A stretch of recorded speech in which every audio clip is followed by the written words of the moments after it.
Rochester has seen some 30 homicides so far this year, and the violence isn't getting any better, as we've just seen from Jack. In fact, this month, just this month, multiple crimes have been reported on Genesee Street alone.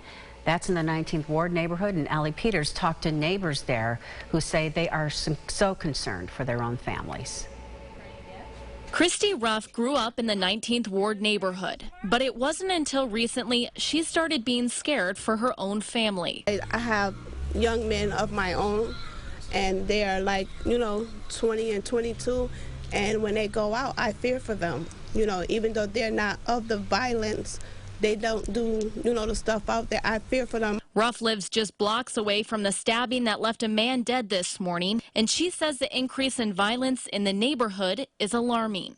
The other night, I walked my 22-year-old outside just to get in his car because I don't want no one to mistake him for somebody else and just shoot him. Just last week, a 22-year-old was shot and killed on Genesee Street. A few days before that, an 18-year-old was murdered in the same area in broad daylight. I don't hardly let my grandkids off of this porch. I don't.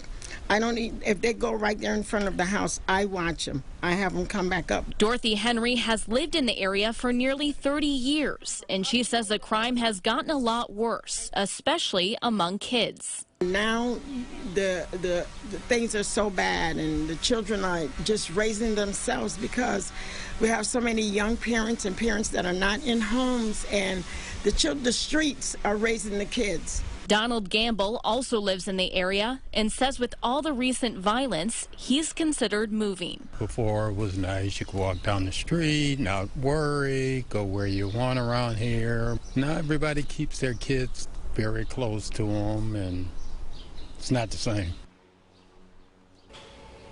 That was Allie Peters reporting.